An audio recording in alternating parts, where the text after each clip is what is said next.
Bonsoir, Monsieur le Président. Bonsoir. Première question, dans quel état réel se trouvent aujourd'hui les finances de la collectivité?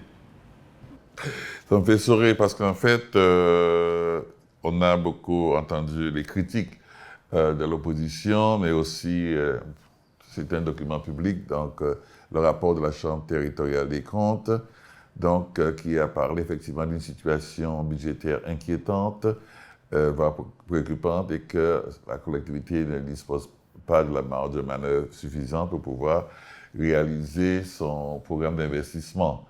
Donc, tout ça a un peu terni l'image de Saint-Martin. Donc, je tiens aujourd'hui à repréciser, ou bien on va recadrer les choses.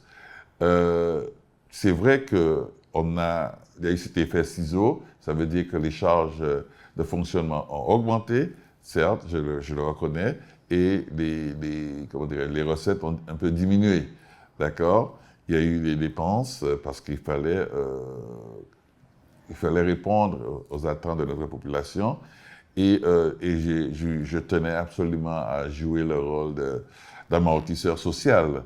Donc j'ai embauché, hein, je l'ai dit haut et fort un peu partout, et je ne voulais pas qu'il y ait de conflit social, donc j'ai embauché, donc fait que la masse salariale a connu une augmentation spectaculaire, je le reconnais. Donc, où en sommes-nous, pour revenir à ta question?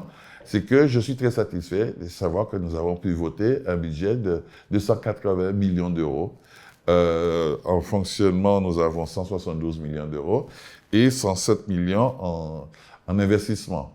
Et nous avons pu quand même, enfin, ce sont mes prévisions, c'est un budget primitif, donc prévisionnel, nous avons pu transférer de la section de fonctionnement 32 euros pour alimenter la section d'investissement.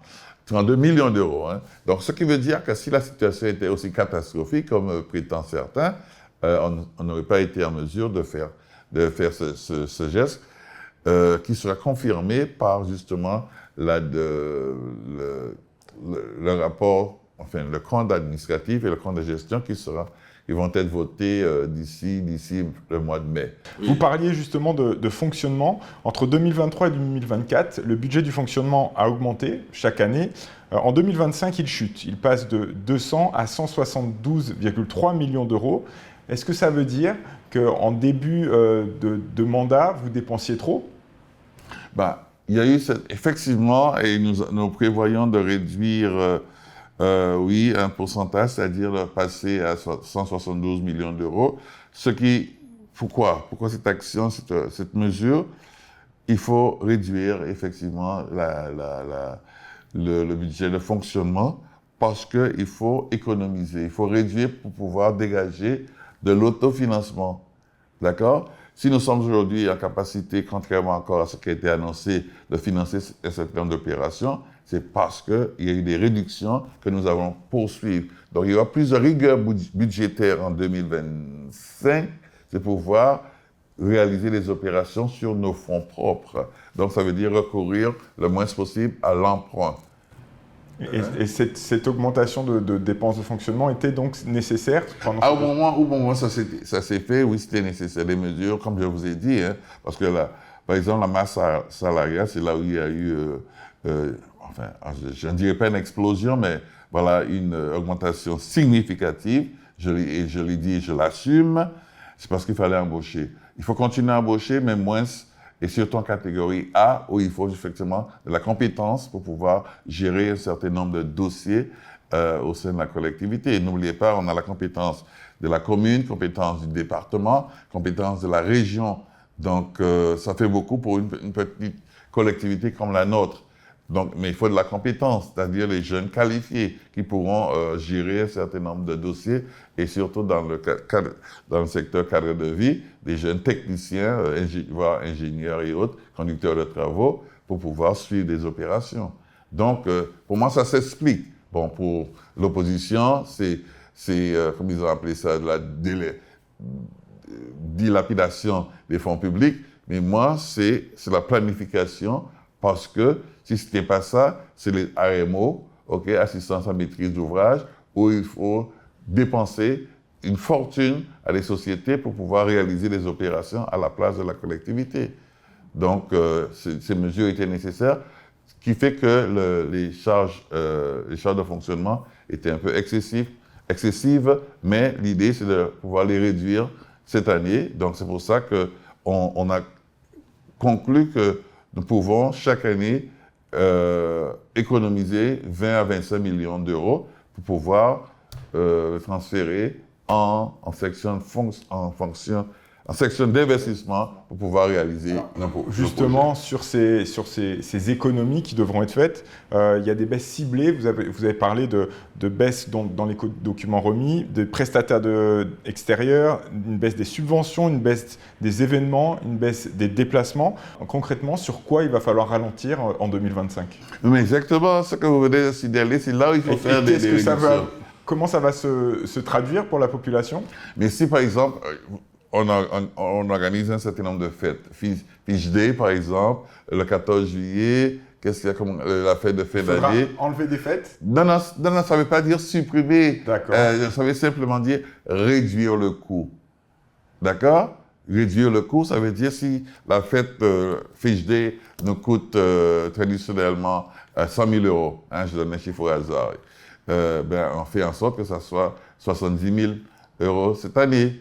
La fête du 14 juillet, disons si c'est 200 000 euros, on fait en sorte que c'est 50 000 euros, enfin 150 000 euros. Et donc on réduit, on économise 50 000 euros. Et ainsi de suite. Est-ce que ça voudrait dire que les dépenses étaient trop élevées même avant sur ce type d'événement ? Est-ce qu'aujourd'hui, le bilan, c'est qu'on a trop dépensé peut-être sur ce type d'événement ? Si on a choisi sélectionner ces volets-là, c'est-à-dire ces zones où on a fait les économies, où on va faire les économies, c'est parce qu'effectivement, on peut considérer qu'en 2023, en 2024, les dépenses étaient un peu excessives. Donc, je le reconnais. Et donc, voilà, maintenant, la gestion, la rigueur budgétaire nous impose maintenant de revoir la copie et de réaliser les mêmes opérations, mais à un coût moins élevé. Hein, c'est la gestion budgétaire responsable. Nous sommes une collectivité, notre préoccupation, c'est de pouvoir déjà maintenir un niveau de financement, d'investissement, en même temps s'assurer que les charges, c'est-à-dire nos obligations, en ce qui concerne le paiement de RSA, l'APA pour les seniors, fonctionnement tout court, les gestions, les gestions quotidiennes, service public. On est en service public, nous sommes en mesure de les assurer. Donc là, nous allons continuer à assumer nos responsabilités, en même temps prévoir l'investissement nécessaire pour pouvoir maintenir, injecter les fonds dans l'économie et payer nos entreprises. Donc, sur ce plan-là, il n'y a aucune ambiguïté. Nous sommes en capacité de faire face à nos dépenses, surtout rembourser notre dette. D'accord. Voilà. Sur le budget, la dette est aujourd'hui de 32,5 millions d'euros, avec un autofinancement de 7,8 millions d'euros. Vous prévoyez plus de 107 millions d'euros d'investissement pour l'année 2025. Première question, d'où vient cette dette ? Et ensuite, est-ce qu'on peut vraiment investir ? Est-ce qu'on a la capacité d'investir davantage sans s'endetter en plus ? Mais ce qu'il faut savoir, c'est que nous sommes en mesure de rembourser notre dette aujourd'hui, ce qui veut dire que, encore une fois, une confirmation que la situation n'est pas si catastrophique. Et sur quatre années, nous pouvons réduire à zéro notre dette. Donc, et comme je disais, que nous avons notre PPI, comme tu viens de l'indiquer, 107 millions d'euros en investissement inscrits sur le budget. Ça veut dire qu'on a de la marge de manœuvre financière, voire budgétaire. Donc, je ne suis pas du tout inquiet sur ce plan-là parce que nous pouvons réaliser notre programme pluriannuel d'investissement. On a programmé un certain nombre d'opérations en termes d'investissement. Il faut finir les 2 collèges. Il faut reprendre le projet de reconstruction de la médiathèque. Il y a le réseau routier. Donc, il y a tout ce travail de réparation, de resurfaçage à faire. Les 3 stades, donc nous pouvons lancer l'opération sur le stade Telbert-Cartier, sur celui de Marigot et également sur celui de Sanigon. Il est également prévu que nous fassions le centre culturel de Sanigon et la maison des associations de quartier d'Orléans. Ce sont les grosses opérations. Mais bien entendu, il y aura aussi des petites opérations ici et là. Donc, je ne suis pas, sur le plan financier, Ces grosses opérations sont maintenues. Ces grosses opérations sont maintenues et on aura les moyens. On a parlé donc de dépenses, on va parler maintenant de recettes. Il y a eu un boom de la fiscalité, des revenus de la fiscalité en 2023 qui tend à descendre, qui tend à baisser.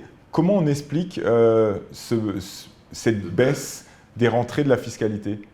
Par exemple, il y a ce qu'on appelle l'impôt, la taxe sur le carburant. 10 millions, ça nous rapportait uniquement au niveau de EDF. Mais maintenant qu'on a signé ce qu'on appelle un programme pluriannuel d'énergie avec EDF, on a dû faire le choix entre la suppression de ces taxes et le métier de ce qu'on appelle la péréquation, c'est-à-dire que l'État subventionnait la production d'électricité. Alors que le choix est vite fait. Si l'État supprime cette aide, il ne subventionne plus la production d'électricité et ça revient à notre charge, le coût du kilowattheure sera beaucoup plus élevé. Donc, on a décidé de lâcher, et c'est du bon sens, lâcher les 10 millions d'euros. Mais ça ne s'est pas fait de manière, comment dirais-je, brutale. C'est à la longue. Chaque année, c'est progressif. Chaque année, ça diminue. De 10 millions, on est maintenant sur notre 3e ou 4e année où ça continue à baisser jusqu'à 2028. Donc, c'est 10 millions de pertes. Et ces pertes-là, en prévision de 2025, vous attendez à gagner encore moins qu'en 2024 en recettes fiscales? Il y a déjà, parce qu'un pourcentage est supprimé chaque année. Il y a ça. Il y a aussi au niveau de ce qu'on appelle les mutations. Tu vends un appartement, tu vends une propriété, bien entendu, il y a un pourcentage de cette mutation qui revient à la collectivité. Bon, il y a moins d'opérations, moins de transactions cette année, ce qui fait que là aussi, il y a une baisse. Et ça aussi, ça rapportait beaucoup en 2023 et 20. L'année record, c'est 2023. Il y avait eu beaucoup de transactions, beaucoup d'opérations, dans ce sens où il y a des ventes, des achats et tout ça. Donc, chaque fois qu'il y a vente, achat, il y a ce qui revenait, la part qui revient à la collectivité. Est-ce qu'aujourd'hui, on peut dire que 2025 est une année charnière dans la gestion de cette collectivité pour votre mandature? Tout à fait. Il faut maintenant remettre les pendules à l'heure, voir où est-ce qu'il faut continuer à faire les économies, parce qu'il faut continuer à investir, et en même temps, s'assurer qu'on est en mesure d'assumer nos responsabilités vis-à-vis des administrés. Et en même temps, parce qu'en fait, on a 43 millions d'euros de l'État pour les opérations à venir, mais il faut comprendre une chose avec ce dispositif-là, et c'est aussi valable pour les fonds européens. L'État, l'Europe interviennent en remboursement. Ce qui veut dire que nous devons être en mesure en autofinancement, donc sur nos fonds propres, être en mesure d'avancer les fonds nécessaires sur les différentes opérations. Et c'est un peu le cas, c'est directement le cas pour les deux collèges. Les deux collèges, aujourd'hui, nous coûtent 64 millions d'euros, 42 pour le collège 900 de la Savane, et non, plus que ça, c'est 74 millions d'euros, et 32 pour celui de French Quarter, quartier d'Orléans. Ma dernière question, vous évoquez souvent les stratégies de campagne de vos adversaires politiques. Est-ce qu'aujourd'hui, on est en campagne pour 2027? Ce que j'ai compris. Ce que j'ai compris en écoutant mes collègues s'exprimer dans l'hémicycle l'autre jour, ils sont en campagne. Donc, ça veut dire quoi être en campagne? Ça veut dire chercher par tous les moyens à discréditer Louis Mussington et sa majorité, chercher à démontrer qu'ils ne savent pas gérer et qu'ils dépensent à tout va, sans réflexion, les fonds publics, les deniers publics. Ça veut dire que selon eux, que Louis Mussington n'a pas de vision politique, il fait du patchwork et qu'il n'a pas une stratégie de développement pour ce territoire. Et où est votre curseur? Où est le curseur de Louis Mussington pour 2027 entre gestion de la collectivité et campagne pour 2027? J'ai le temps de faire la campagne. Et lorsque j'arriverai en bout de mandature, les gens verront sur le plan, en termes de fonctionnement et en termes de réalisation d'investissement, la différence. D'accord? Merci beaucoup, monsieur le Président. Je vous en prie.